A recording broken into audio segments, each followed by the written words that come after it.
এই মুহূর্তে জানা যাচ্ছে যে গত দুদিন ধরে চলতে থাকা সিবিআই তদন্ত আজ শেষ হয়ে গেছে, আর মিস আয়েশা কিছুক্ষণের মধ্যে পৌঁছে যাবেন তার নিজের এই বাড়িতে। এমনটা মনে করা হচ্ছে যে এই হাই প্রোফাইল কেসে মিস আয়েশা সিবিআই এর জন্য সাক্ষী দিতে রাজি হয়েছেন, তাই ওনাকে ক্ষমা করে দেওয়া হচ্ছে আর ছেড়ে দেওয়া হচ্ছে।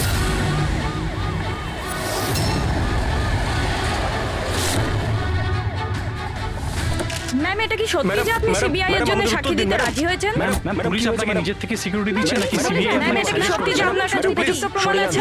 ম্যাম, এটাই সত্যি আপনি কোর্টে সাক্ষী দিতে চলেছেন? ম্যাম, সত্যি ইনি হলেন মিস আয়েশা, যিনি এত কড়া নিরাপত্তার মধ্যে নিজের বাড়ির ভিতরে ঢুকে গেলেন কোনো প্রশ্নের উত্তর না দিয়ে।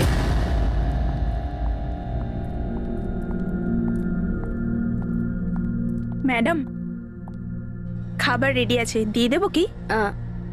না, আমার খিদে নেই। তুমি একটা কাজ করো, ওনাদের খেতে দিয়ে দাও। হ্যাঁ ম্যাডাম। আমার খুব ভয় করছে। এ কি কথা বলছেন আপনি? কিসের ভয় পাচ্ছেন? ওরা যদি আমাকে মেরে ফেলার চেষ্টা করে? ম্যাডাম, আপনার কিচ্ছু হবে না।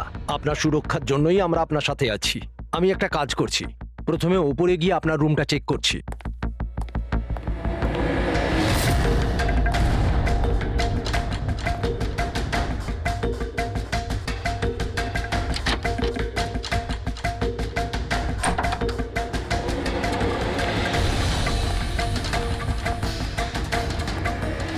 আপনার রুমটা চেক করেছি, সবকিছু ঠিক আছে, আর আপনি গিয়ে রেস্ট নিতে পারেন।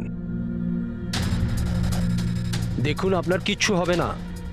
আর তাছাড়াও শুধুমাত্র একটা রাতের ব্যাপার, সকালে কোর্টে রায় বেরিয়ে যাবে আর ওরা গরাদের পিছনে চলে যাবে।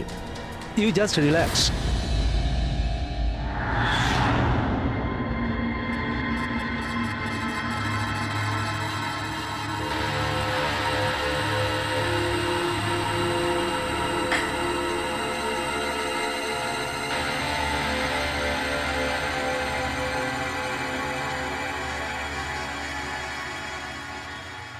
ম্যাডামকে সুরক্ষিত রাখা আমাদের সকলের দায়িত্ব। ওপর থেকে স্ট্রিক্টলি অর্ডার আছে, তাই সারা রাত সাবধানে থেকো। Okay, sir. ঠিক আছে? খাওয়া শেষ হলে নিজের নিজের পজিশন নিয়ে নিও।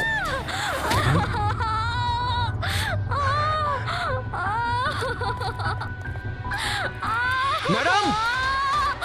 ম্যাডাম, ম্যাডাম, ম্যাডাম, দরজা খুলুন! ম্যাডাম, দরজা খুলুন!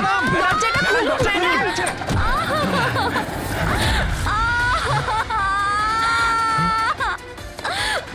ম্যাডাম। ম্যাডাম, ম্যাডাম,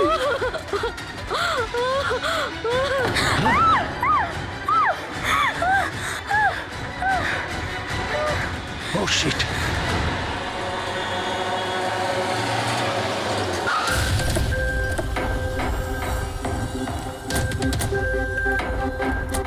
স্যার এক মিনিট, স্যার এক মিনিট। স্যার, জানা যাচ্ছে কোনো দুর্ঘটনা ঘটে গেছে? আপনি বলতে পারবেন এই বাড়িতে ঠিক কি হয়েছে? স্যার এই কেসটা তো সিবিআই এর কাছে ছিল, তাহলে কি সিআইডি কে হ্যান্ড ওভার করে দেওয়া হলো? দেখুন, এখানে একটা মার্ডার হয়েছে বলেই আমরা এখানে এসেছি। এর থেকে বেশি কিছুই বলতে পারবো না। পরে কথা বলছি। সরে যান, একটু সরে যান। আসুন স্যার।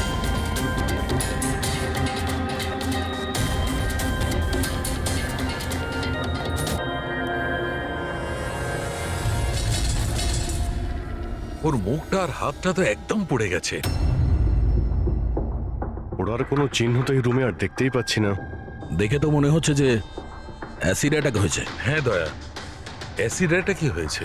কিন্তু স্যার, কোথাও তো পড়তো জামা কাপড়ে বা নিচে কোনো অ্যাসিডের চিহ্নই তো নেই। সেটা তো ঠিক। স্যার, স্যার ইনি বাথরুম পড়ে আছেন, মানে স্নান করে বেরিয়েছেন, আর স্নান করার পর উনি এই ক্রিমটা এক লাগিয়েছিল। মিনিট, ওই ক্রিমটায় হাত দেবে না। ওই ক্রিমটাকে চেক করতে হবে।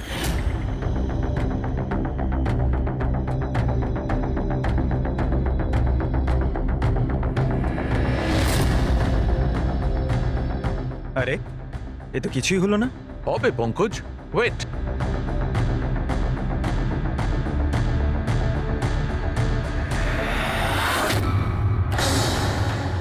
আরে স্যার, এটা তো দেখলে, এটাতে এমন অ্যাসিড মেশানো হয়েছিল যেটা সঙ্গে সঙ্গে কাজ করে না, 2-3 মিনিট বাদে কাজ শুরু করে। আর যখন কাজ শুরু করে তখন এরকম ভয়ঙ্কর ভাবে কাজ করে। স্যার, তার মানে স্নান করার পর উনি এই ক্রিমটা লাগিয়েছেন, আর সেটার এফেক্ট কিছুক্ষণ পরে হয়েছে। একদম ঠিক। কেউ আসলে একে মারবার জন্যে এর নিজের যে ক্রিম ছিল সেটা এই ক্রিমটার সঙ্গে বদলে দিয়েছে। এটা এটা কি বলছেন আপনারা? কি কি ব্যাপার? আপনি মনে হচ্ছে একটু বেশি ঘাবড়ে গেছেন। হ্যাঁ, কি জানেন আপনি এদের ব্যাপারে? না স্যার, আমি কিছুই জানি না। ম্যাডাম তো এই ক্রিমটা রোজই ব্যবহার করতো। আর এটা খনি ভালো মতোই জানতো, আর এটারই সুযোগও নিয়েছে। যেই হোক না কেন আয়েশাকে খুব কাছ থেকে চিনতো। আচ্ছা, ওটা আপনি নয় তো? না স্যার, দেখো আমরা জানি তুমি কিছু জানো। না ম্যাডাম, আমি কিছুই লুকাচ্ছি না। ব্যাস এই ক্রিমটা আমি লুকিয়ে লুকিয়ে কখনো কখনো ব্যবহার করতাম, আর আজও এই ক্রিমটা আমি মেখেছি। এক মিনিট, এই ক্রিমটা তুমি কখন লাগিয়েছো? স্যার, ম্যাডামের ঘরে আসার কিছুক্ষণ আগে, এই ধরুন 8টা নাগাদ। 8টার সময়? চেক করো। স্যার, পুড়ে যাওয়ার তো কোনো চিহ্নই নেই। হবে না, পোড়ার দাগ এই জন্য হবে না কারণ উনি যখন ক্রিমটা লাগিয়েছিলেন ওতে অ্যাসিড ছিল না, মানে ওই ক্রিমটা অরিজিনাল ছিল। তার মানে খনি ক্রিম 8টা থেকে 9টার মধ্যেই বদলে দিয়েছিল। কিন্তু কিভাবে? এখানে এত সিকিউরিটি ছিল। মনে হয় আগে থেকেই কেউ রুমে ছিল। এটা কি করে হতে পারে স্যার? কারণ ম্যাডাম এখানে আসার আগে আমি এই রুমটাকে ভালো করে চেক করেছিলাম, এখানে কেউ ছিল না।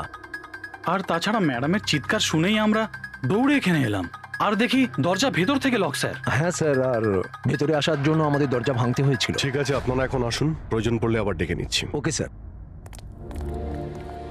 রুমের ভিতরে কেউই আসেনি, কিন্তু রুমটা চেক করতে কনস্টেবলই এসেছিল। পুরবি একটা কাজ করো, এদের সবার ব্যাকগ্রাউন্ড চেক করো। ততক্ষণে আমরা জানার চেষ্টা করি যে ব্যাপারটা কি। এত মিডিয়া, সিবিআই এর কেস, এতগুলো সিকিউরিটি, কি কারণে? অ্যাকচুয়ালি আয়েশা খুব বড় খেলোয়াড় ছিল, লাইক এজেন্ট। যে ধরনের এজেন্ট দুটো পার্টির মধ্যে ডিল করিয়ে মাঝখান থেকে ভালো কমিশন নিয়ে সরে যায়। শুধু এটা ধরে নিন যে আয়েশাও এই ধরনেরই এজেন্ট ছিল, কিন্তু টপ লেভেলে। ওর সমস্ত ডিলগুলি লাখ আর কোটি টাকার উপরেই হতো, আর সব কটাই ছিল একেবারে বেআইনি। আমাদের কাছে এসব কিছুরই প্রমাণ ছিল, আমরা ওকে অ্যারেস্টও করেছিলাম। কিন্তু ও হঠাৎ করে রাজসাক্ষী হয়ে গেল। ও নিজের মুক্তির বিনিময়ে 3 জন বড় ব্যবসাদারের দুর্নীতির বিরুদ্ধে আমাদের হাতে সব প্রমাণগুলো দিত। আজ কোর্টে শুনানি ছিল, কিন্তু কাল রাতেই ওর মার্ডার হয়ে যায়। 3 জন বড় বিজনেসম্যান, এরা কারা? বিকি, রাহুল, কুমার। এই 3 জনের কাছেই পয়সা আর পাওয়ার যথেষ্ট আছে, যা খুশি করতে পারে। আর যে প্রমাণগুলো আয়েশার কাছে ছিল? আয়েশার কাছে কিছু টেপ ছিল, এই 3 জন বিজনেসম্যানের বেআইনি কাজের কিছু ভিডিও ফুটেজ।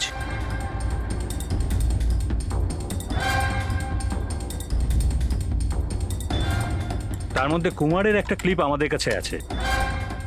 এই দেখো দয়া। চিয়ার্স।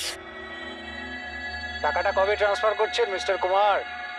ব্যাস, যেই আমাদের কাছে গানস পৌঁছে যাবে আপনার অ্যাকাউন্টে টাকা পৌঁছে যাবে। সেসবের চিন্তা আপনি করবেন না মিস্টার কুমার, ওনাদের কাছে অস্ত্রের তো কোনো খামতিই নেই, এমনিতেই তো পড়ে পড়ে জংই ধরছে। হ্যাঁ, তাছাড়া পাওয়ারে থাকার তো এটাই সুবিধা, তাই না? যখন যেটা মন চায় করে না। আপনি শুধু এই কনসাইনমেন্টটা সম্পূর্ণ করে দিন, আমাদের তো একসঙ্গে অনেক কাজ করতে হবে, তাই না?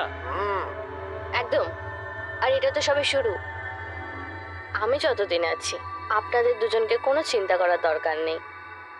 এটা একটা স্যাম্পল দয়া, এটা থেকে কিছু প্রমাণ করা যাবে না। অবশ্য প্রমাণ হিসেবে আয়েশার কাছে দেওয়ার মতো অনেক কিছুই ছিল, কিন্তু ও আমাদের কিছুই দেয়নি।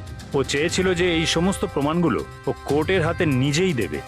নিজের নিরাপত্তার বদলে ও আমাদের সামনে এই শর্ত রেখেছিল। বাকি টেপগুলো ছাড়া এই টেপ আমাদের কোনো কাজেই আসবে না। এই টেপ আপনার কাজের না হতে পারে, কিন্তু আমাদের কাজে লাগতে পারে। এই 3 জনকে বিরোতে ডাকার জন্য যথেষ্ট। যে লেভেল পর্যন্ত এরা পৌঁছেছে, এদের পক্ষে আয়েশার মার্ডার প্ল্যান করা খুব একটা।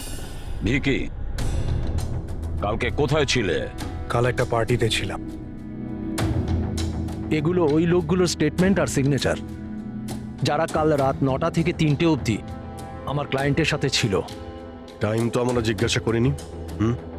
দেখুন, আয়েশার মাথা খারাপ ছিল, ও এমনই মন গড়া গল্পগুলো শোনাতো যাতে ও শাস্তি থেকে বেঁচে যায়, দ্যাটস ইট।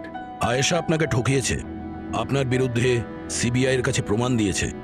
রাগ হওয়াটা তো স্বাভাবিক। হ্যাঁ, ভেবেছিলেন খুন করে দেওয়া যাক ওকে? রাগ নয় স্যার, বরং আফসোস হলো ওর ওপর। কারণ ও চাইলেও কিছু করে উঠতে পারতো না স্যার, কারণ ওর করার মতো কিছুই ছিল না। এটা আমার ক্লায়েন্ট রাহুলের অ্যালিবাই। কাল রাত্রে ইনি কিন্তু নিজের বিজনেস পার্টনারদের সাথেই ছিলেন, এর মধ্যে সমস্ত ডিটেলস আছে।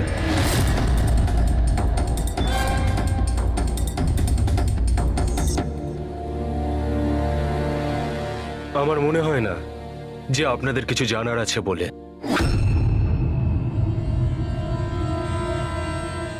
আপনারা যেতে পারেন। ধন্যবাদ। মার্ডারের সময় আমার ক্লায়েন্ট ফ্যামিলি ফাংশনে বিজি ছিলেন, আর এই হচ্ছে তার প্রমাণ।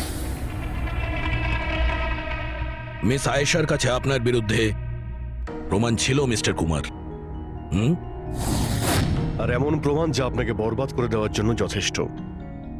আয়েশা খুবই চালাক মেয়ে, ভালো হয়েছে মারা গেছে, নাহলে আমি ওকে মেরে ফেলতাম। মারতেন না মেরে ফেলেছেন? না স্যার, আমি ওকে মারিনি, কিন্তু ওই মানুষটাকে আমি নিশ্চয়ই থ্যাঙ্কস বলবো যে আমার মনের ইচ্ছেটাকে পূরণ করেছে। আপনি যেতে পারেন, তবে খুব তাড়াতাড়ি দেখা হবে। Thank you.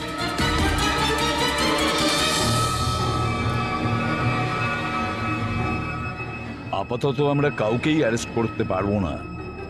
এখানে সবারই কোনো না কোনো কারণ আছে। স্যার, হ্যাঁ স্যার, স্যার একটা কথা জানা গেছে।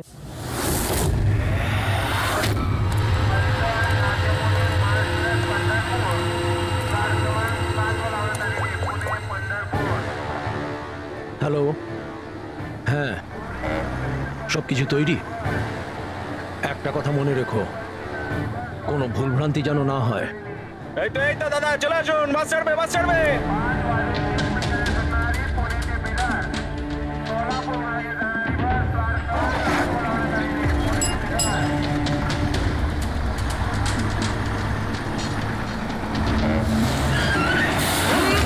চাপ বাবা। আরে দাদা, কি হলো? বাস দাঁড়ালো কেন? আরে বাসের সামনে কেউ গাড়ি দাঁড় করিয়ে দিয়েছে দাদা। মাঝ রাস্তায়?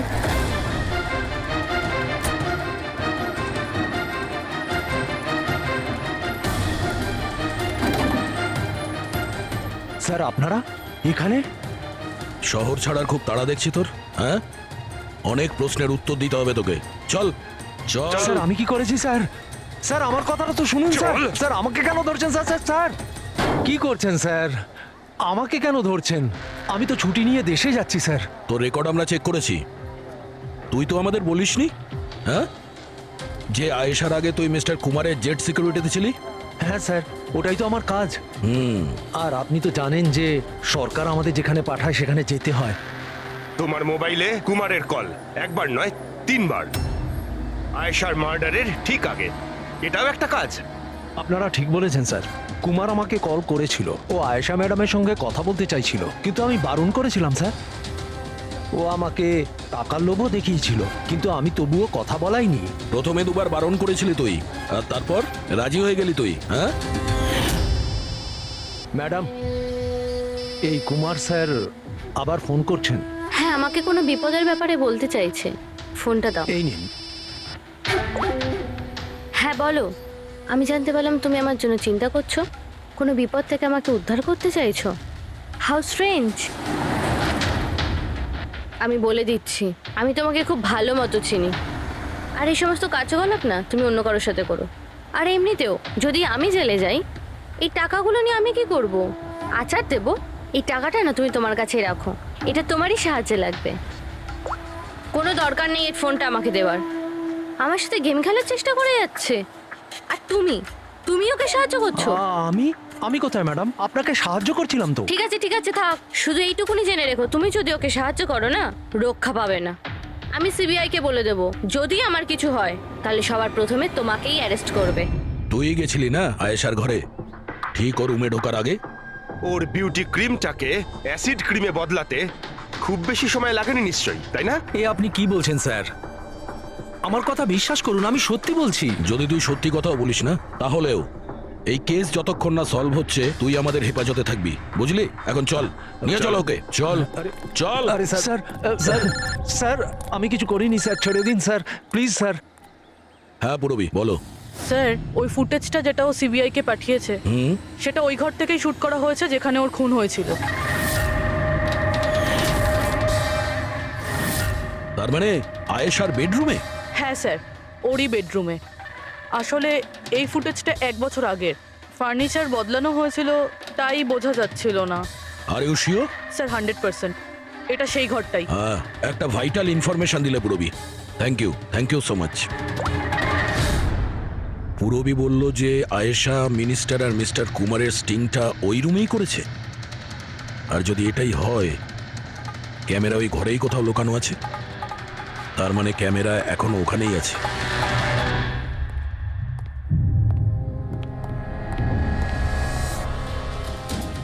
রুম তো এটাই। আর এই হলো জানালা।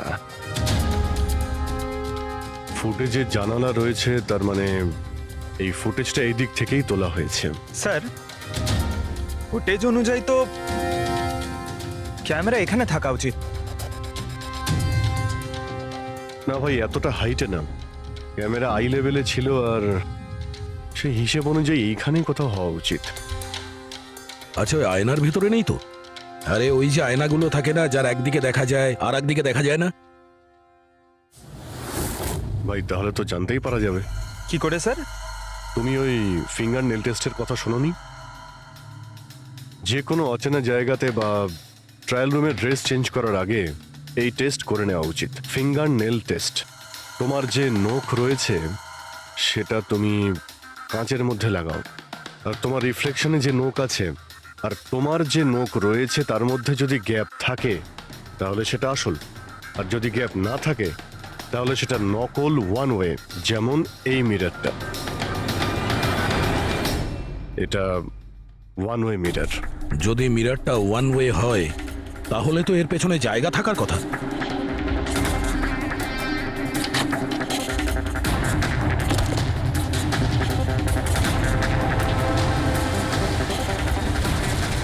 অভিজিৎ,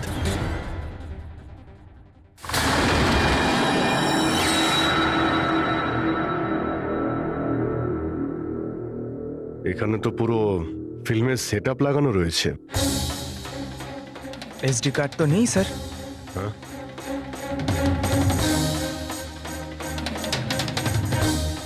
লকার খালি। স্যার মনে হয় টেপটা এখানেই রাখতাম। এই জায়গা থেকেও বড় বড় লোকের কেলেঙ্কারি রেকর্ড করেছে, আর এই জায়গায় ব্যবহার করে খুনি ওকে খুন করে দিয়েছে। হতে পারে এই ওয়ান ওয়ে মিরর দিয়ে ওকে ছটপট করে মরতে দেখেছে ও। স্যার তার মানে আমরা যখন ওখানে লাশের সঙ্গে ছিলাম তখনও এখানে ছিল, আর আমাদের যাওয়ার পরে সুযোগ বুঝেও এখান থেকে পালিয়ে গেছে।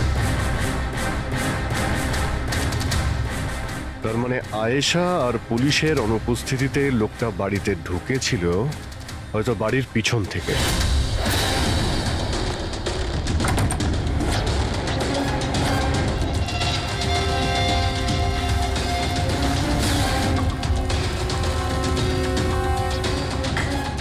ও আয়েশার বিউটি ক্রিমটাকে সরিয়ে বিষাক্ত ক্রিমটা রেখে দেয়, আর তারপর ভিতরে ঢুকে বসে থাকে। তার মানে ও চোখের সামনে আয়েশা ওই ক্রিমটা লাগিয়েছে, আর একটু বাদে ছটফট করতে করতে মরে গেছে। তারপর পুলিশ আর রাখি এখানে আসে, তখনও ভেতরে ছিল। তারপর আমরা এখানে এসেছি, তখনও ও ভেতরে ছিল। তারপর রাত্রে সুযোগ পেতেই ও টেপগুলো নিয়ে এখান থেকে পালিয়ে গেছে, মনে হচ্ছে ওই রাস্তা দিয়েই। কিন্তু স্যার মেইন গেটে তো পুলিশ দাঁড়িয়ে ছিল, ও মনে হয় পেছন থেকেই পালিয়েছে। এমন তো কিছু নয় স্যার, কিন্তু হ্যাঁ স্যার, প্রায় ধরুন মাঝরাতের দিকে গাড়ির চাকার এরকমই একটা আওয়াজ শুনতে পেয়েছিলাম। শব্দটা কোথা থেকে হয়েছিল মনে আছে তোমার? এই তো স্যার, এই পেছনের দিক থেকে, কিন্তু একবারই পেয়েছিলাম স্যার, আর দ্বিতীয়বার শুনিনি স্যার। ঠিক আছে, থ্যাংক ইউ।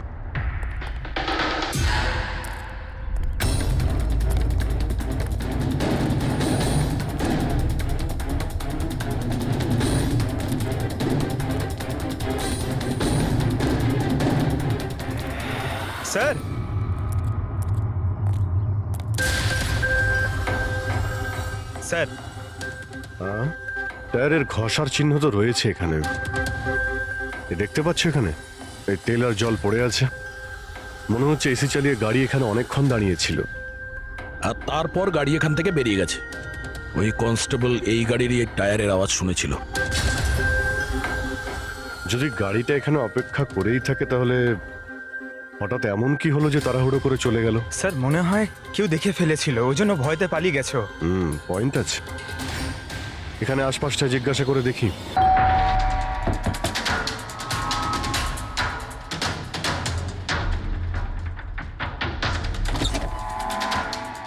নমস্কার। নমস্কার। নমস্কার, আমরা CID officers.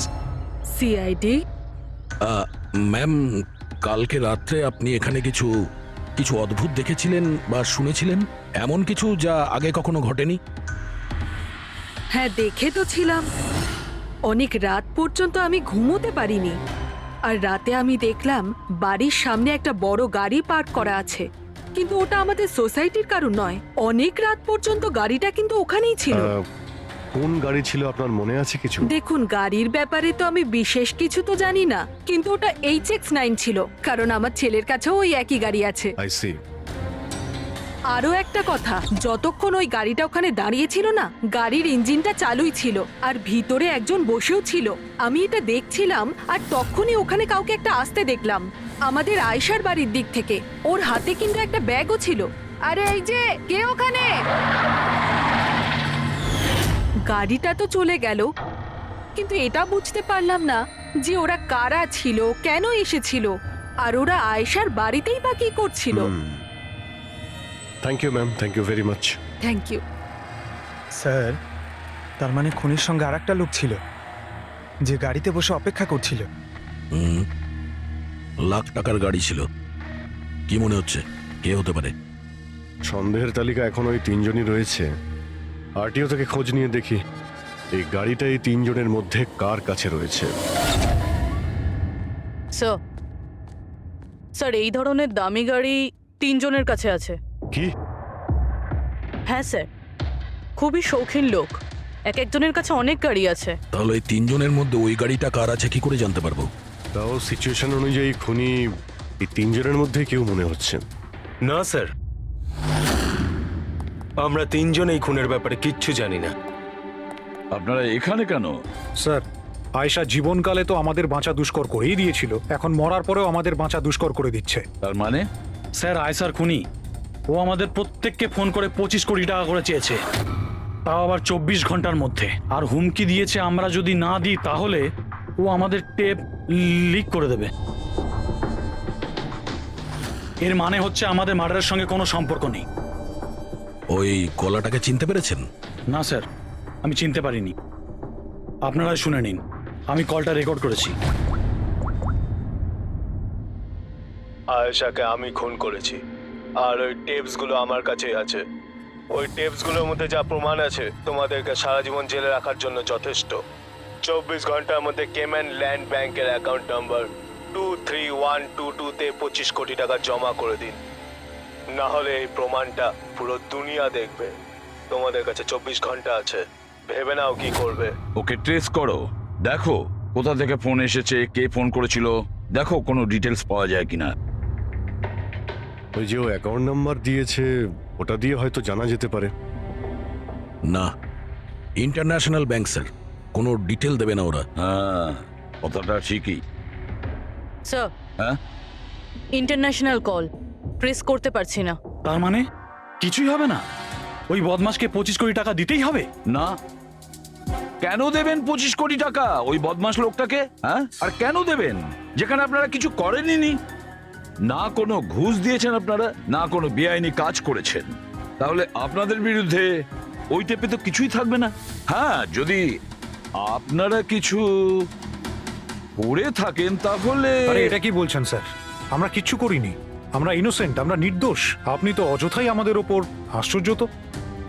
Anyway, thank you, আমরা নিজেরা সামলে নেব। চলো।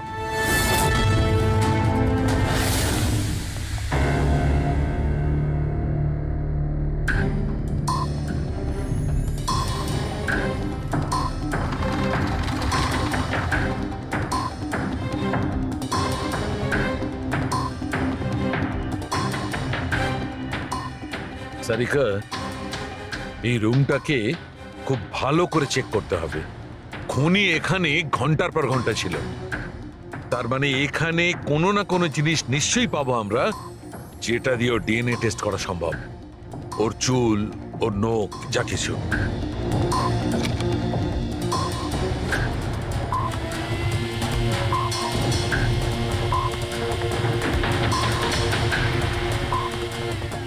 এক মিনিট সারিকা, হ্যাঁ একটা ফোর্সেপ দাও।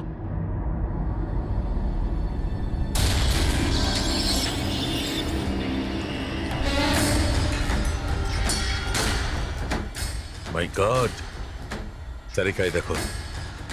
Contact lenses. Yes, contact lens. কিন্তু কিন্তু আয়েশার চোখ তো একদম ঠিক ছিল। আমি নিজেও রিপোর্টস চেক করেছি, না ও চশমা পরতো আর না কন্ট্যাক্ট লেন্স।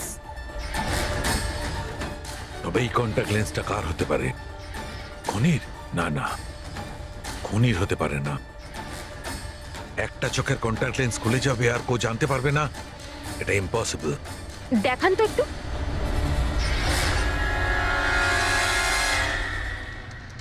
বেশ হাই পাওয়ারের লেন্স। High power lens? কিছু তো আছে এই রুমে। একে তো এই ঘরটা চারিদিক থেকে বন্ধ, কোনো জানলা নেই, কোনো ভেন্টিলেটর নেই। হ্যাঁ? ও ওহো, কি হয়েছে? সারিকা, তুমি জানো তো ওই কালার স্টেন কেমিক্যাল বানানো হয় যা দিয়ে ঘাম টেস্ট করা যায়? হ্যাঁ জানি। গুড, এক কাজ করো, তুমি কালার স্টেন কেমিক্যাল বানাও। খুনি এখানে এই ঘরের মধ্যে ঘন্টার পর ঘন্টা ছিল, আর আমাদের অল্প সময়ের মধ্যে এত ঘাম হয়ে গেল।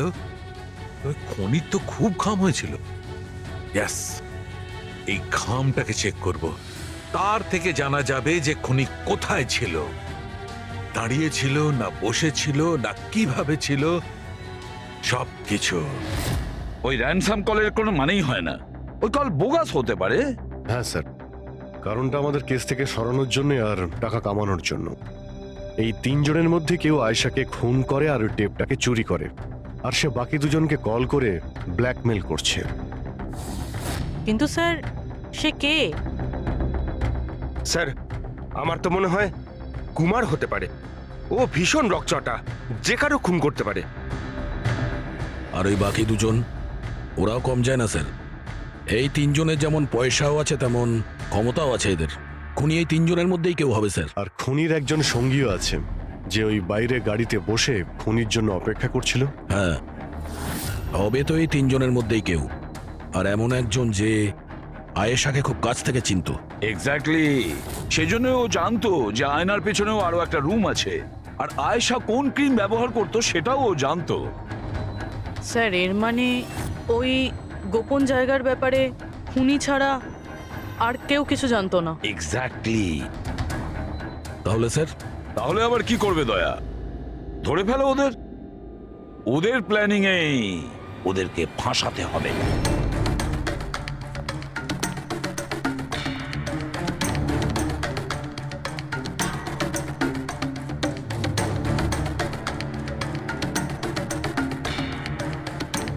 আমাদেরকে এখানে কেন ডাকলো? কোনো আইডিয়া? হয়তো জিজ্ঞেস করার জন্য ডেকেছে, খুনিকে টাকা দিয়েছে কি দিইনি। তাহলে তোমরা দুজন কি টাকা দেবে? তোমাদের কি মনে হয় টাকা দেওয়া ছাড়া আর কোনো উপায় আছে? তা তুমি কি করতে চলেছো ভিকি? দেবে টাকা? দেখো, টেপের ব্যাপারে তো কিছু বলতে পারছি না, আর তাছাড়া আমি কোনো বেআইনি কাজ করিনি, এই জন্য টাকা দেওয়ার তো কোনো প্রশ্নই আসে না। সরি, আমি টাকা দিচ্ছি না। ও কাম অন ম্যান, এত ঢং করার কি আছে? কিছু করে থাকলে বলো না, শুধু আমরা তিনজনই আছি এখানে। দেখো রাহুল, যদি কথা... এক সেকেন্ড নাও, সিআইডি মেসেজ করেছে। আরে কোথায় আছে ওরা? কি লিখেছে বল। কোথায় আটকে গেছে, আসতে পারবে না, ফিরে যেতে বলেছে। হোয়াট ননসেন্স ভাই, আমরা কখন থেকে এখানে বসে আছি, শুধু শুধু সময় নষ্ট করে দিল। এবার কি করবে? যাওয়া যাক, আর কি। চলো, কাম অন।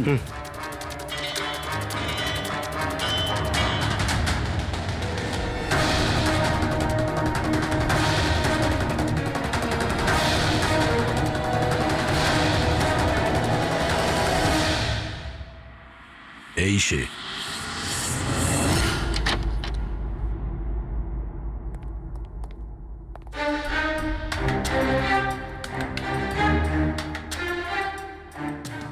স্যার, ভিকি, তার মানে ও জানতো যে আয়নাটার পিছনে ক্যামেরা আছে। হ্যাঁ, বাকি দুজনের হয় এরা কিছু জানে না, না হলে আমাদের সামনে অ্যাক্টিং করছে।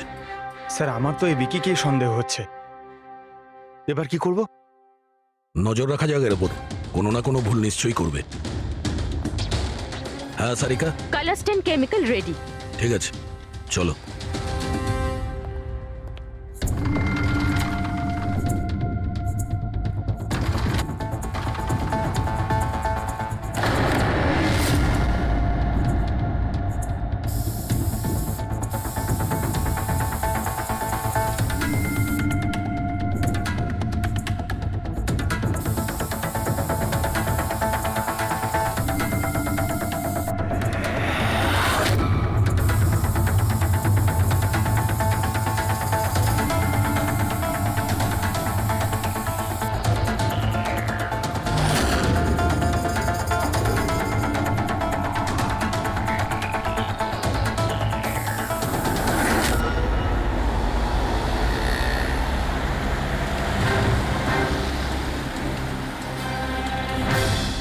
আরে স্যারও যাচ্ছেটা কোথায়? আরে কোথায় আর যাবে পঙ্কজ, বন্ধুদের সাথেই দেখা করতে যাচ্ছে, আবার কি?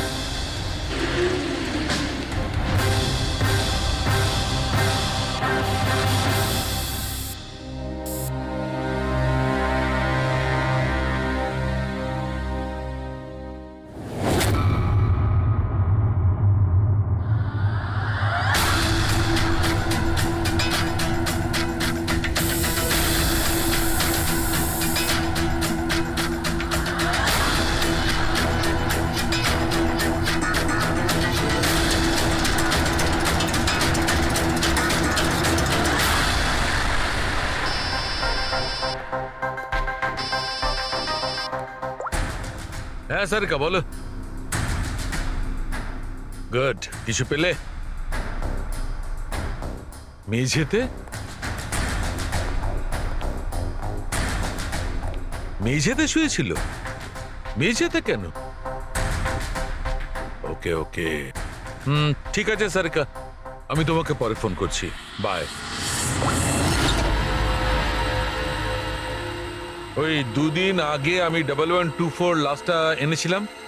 হ্যাঁ স্যার। কোথায় ওটা? ওর মুখটা দেখতে হবে। এই যে স্যার।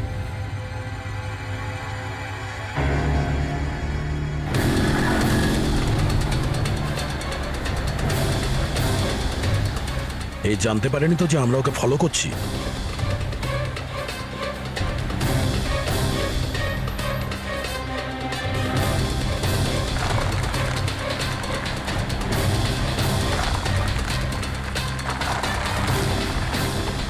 স্যার, এটা সত্যি সত্যি বাড়িতে ঢুকে গেল।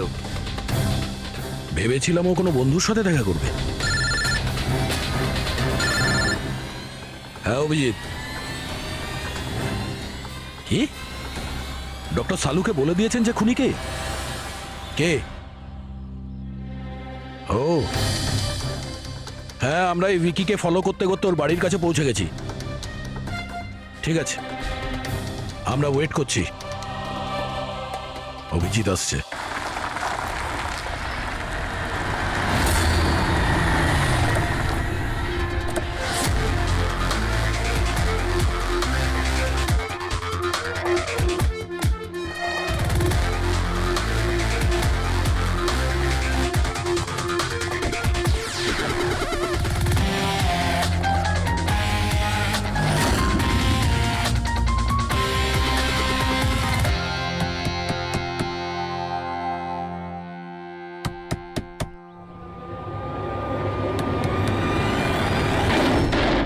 এক মিনিট, এটা কি করছেন আপনারা? আরে এটা কোনো ভদ্রতা হলো কারো বাড়ির ভিতরে ঢোকা? একদম বাজে কথা বলবে না, আমরা সত্যিটা জেনে গেছি। কোথায় লুকিয়ে রেখেছো ওকে? দেখুন, আপনি আমার কথা শুনুন, আপনার কোথাও ভুল হচ্ছে। আমি কিচ্ছু করিনি। আমি না আয়েশাকে খুন করেছি আর না এখানে কাউকে লুকিয়ে রেখেছি। আমরা কখন বললাম যে তুমি আয়েশার খুন করেছো? হ্যাঁ, একেই বলে চোরের নজর বোচকার দিকে। দেখুন, আমার কথাটা বোঝার চেষ্টা করুন। আপনারা আমার কথাটা শুনুন, আপনারা আমার কথা কেন শুনছেন না? হ্যালো, আপনারা এইভাবে ভিতরে ঢুকতে পারেন না।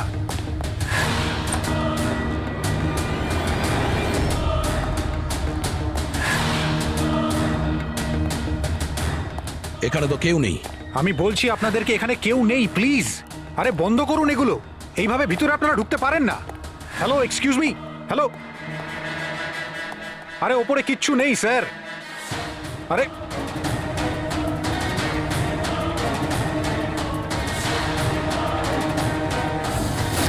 প্লিজ দেখুন, এখানে কিচ্ছু নেই, কেউ নেই এখানে। আরে আপনারা তো আমার কোনো কথাই শুনছেন না। আজব তো, কখন থেকে বলছি এখানে কেউ নেই। আরে কেউ নেই এখানে। হ্যালো স্যার,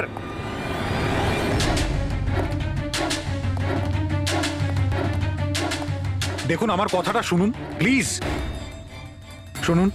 দেখুন দেখুন, আমি আপনাকে বলছি আমি আয়েশাকে খুন করিনি। প্লিজ আমার কথাটা বোঝার চেষ্টা করুন, আমি সত্যি বলছি। আমরা জানি যে তুমি আয়েশাকে খুন করনি। তাহলে আপনারা এখানে কি খুঁজছেন? 1 মিনিট সব জানতে পারবে।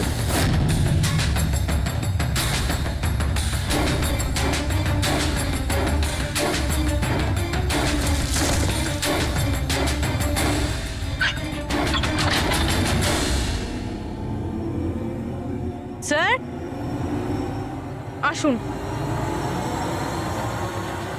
আয়েশা দেবী, আপনার খেলা শেষ, চলে আসুন। সালুনকে স্যার আগেই বলে দিয়েছিল তুমি বেঁচে আছো। আসলে আমি ওর চোখটা চেক করব।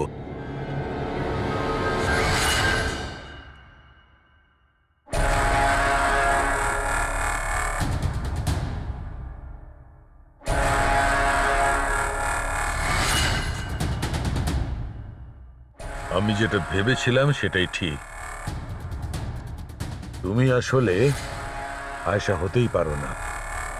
তুমি তো সে যাকে ঘরের মধ্যে বেঁধে রাখা হয়েছিল।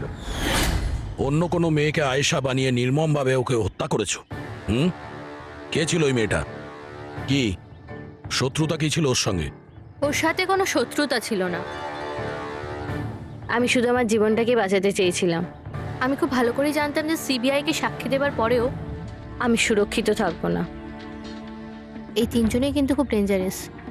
ওরা আমাকে ঠিক খুঁজে বের করে নিত, আর আমি ভয় পেয়ে বেঁচে থাকতে পারতাম না। তাই আমার সামনে একটাই রাস্তা ছিল, নিজের মরে যাওয়ার মিথ্যে অভিনয় করে সারাটা জীবনের মতো উধাও হয়ে যাওয়া। এই পরিকল্পনাটা আমরা দুজনে মিলে বানিয়েছিলাম। ওই মেয়েটা একটা স্ট্রাগলিং অ্যাক্ট্রেস ছিল। ওকে আমরা ইন্টারনেটের কোনো অনলাইন কাস্টিং এজেন্সি থেকে খুঁজে বার করেছি। রিয়া নাম ছিল ওর। ওকে এই জন্যই সিলেক্ট করেছিলাম কারণ ওর হাইট, ওয়েট সব কিছুই আয়েশার মতো ছিল। আমরা ওকে মিথ্যে মিটিংয়ের অজুহাতে বাড়িতে ডাকি, আর ওকে অজ্ঞান করে দিই, আর ওকে বেঁধে ওই গুপ্ত রুমে রেখে দিই।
তোমার প্ল্যান তো কার্যকরী হয়েছিল, তাহলে ফোন করে টাকা চাওয়ার নাটক কেন করলে? আমরা ভাবলাম যে আপনাদের এই তিনজনের থেকে মনোযোগ সরে যাবে, আর আমরা টাকাও পেয়ে যাব নতুন জীবন শুরু করার জন্য। প্রয়োজনের থেকে বেশি চালাকি আর লোভ তোমাদের নিজেদের জালেই ফাঁসিয়ে দিয়েছে। হুম, চিন্তা করো না, তোমাদের জীবন নতুন করে শুরু হবে, কিন্তু সেটা জেলে।